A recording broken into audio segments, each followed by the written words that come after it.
Assalamualaikum warahmatullahi wabarakatuh. Hari ini kita belajar tema 7, subtema 4 tentang perkembangan teknologi dan transportasi.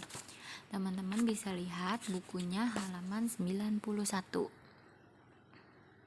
Nah, di halaman 91 ini terdapat berbagai macam alat transportasi, baik transportasi darat seperti kereta, bus, mobil, sepeda motor dan sepeda. Nah, kemudian untuk transportasi lautnya ada kapal laut. Nah, untuk transportasi udaranya ada pesawat terbang dan helikopter.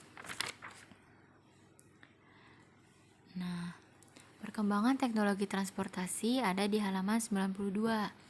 Jadi, awal mulanya manusia berpergian dengan berjalan kaki atau menggunakan tenaga hewan.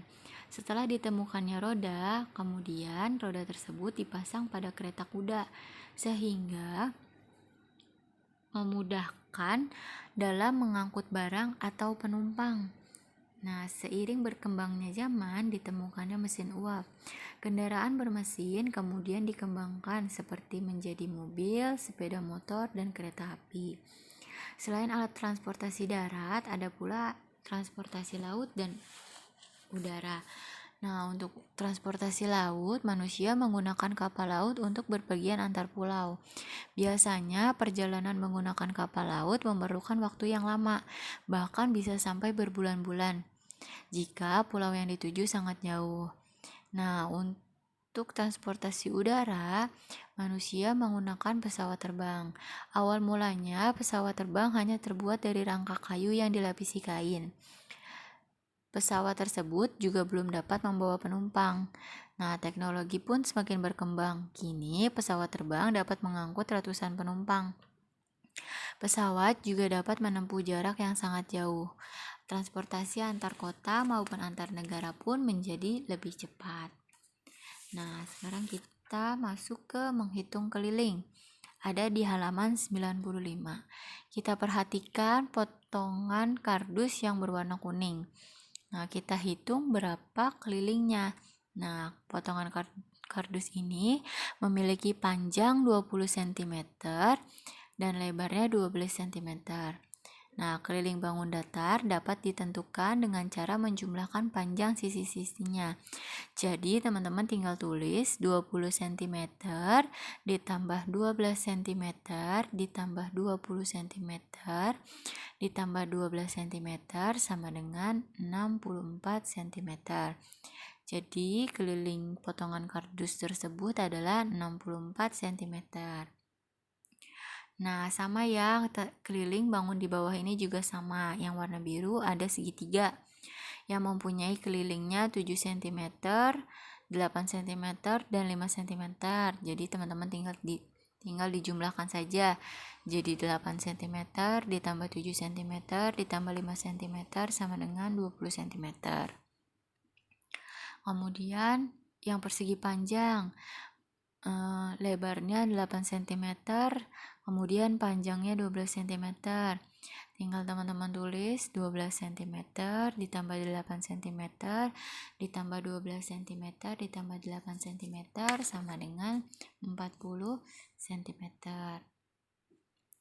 Nah, selanjutnya ada transportasi air. Ada di halaman 97.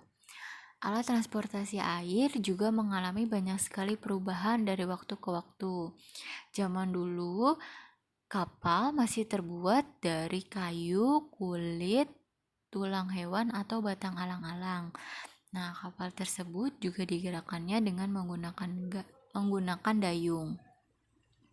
Nah, selanjutnya kapal dibuat dengan dilengkapi layar berbentuk kain persegi. Jika tidak ada angin, layar tersebut dilipat dan pelaut harus mendayung. Nah, seiring dengan penemuan mesin uap, gerakan kapal tidak lagi bergantung pada angin. Tenaga uap digunakan untuk menggerakkan baling-baling kapal. Selanjutnya, mesin uap diganti menjadi mesin diesel sehingga kapal dapat melaju lebih cepat.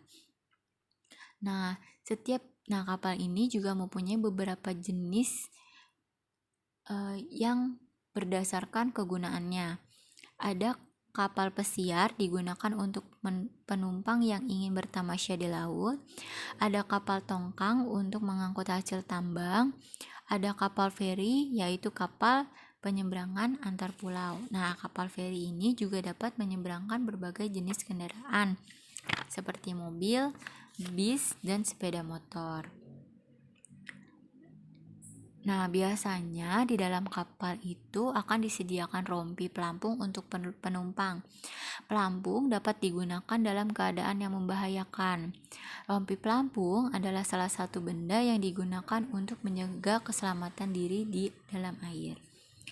Nah, kita juga harus menjaga keselamatan diri saat berada di kolam renang. Misalkan, mengingatkan teman agar memakai pelampung saat bermain air. Yang kedua, mengingatkan agar teman tidak berenang di tempat yang dalam. Yang ketiga, mengingatkan teman agar tidak bermain terlalu jauh ke tengah laut. Yang keempat, memeriksa keadaan sekitar apakah terdapat benda yang berbahaya. Yang terakhir, mengingatkan agar teman menaati aturan yang ada. Nah, selanjutnya di halaman 102, kita belajar sejarah kereta api.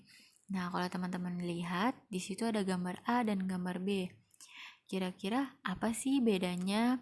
Nah, kalau yang di gambar A itu adalah kereta yang menggunakan bahan bakar dengan batu bara yang menghasilkan uap. Sedangkan kalau yang gambar B itu menggunakan energi listrik atau yang biasa kita sebut KRL. Nah, kereta juga digunakan sebagai alat transportasi. Nah, kereta juga ada yang khusus untuk mengangkut penumpang, ada juga yang mengangkut barang. Nah, kereta ini terdiri atas dua bagian, yaitu bagian lokomotif dan bagian gerbong. Lokomotif adalah tempat mesin untuk menggerakkan kereta. Jadi, lokomotif ini biasanya itu berada di bagian paling depan kereta. Nah, seperti gambar yang ini, lokomotif pertama dibuat itu dengan menggunakan bahan bakar batu bara yang menghasilkan uap. Nah, uap ini yang dihasilkan digunakan untuk menggerakkan kereta. Nah, sejak listrik ditemukan, teknologi transportasi juga memanfaatkan tenaga listrik. Di Indonesia, kereta yang digerakkan dengan tenaga listrik disebut juga dengan KRL. Gambarnya seperti yang di gambar B. Nah, kereta listrik dikembangkan menjadi kereta peluru yang memiliki kecepatan tinggi. Nah, kini telah ditemukan kereta dengan kecepatan melebihi peluru yang disebut dengan kereta maglev. Kereta ini memanfaatkan gaya magnet sebagai tenaga penggerak.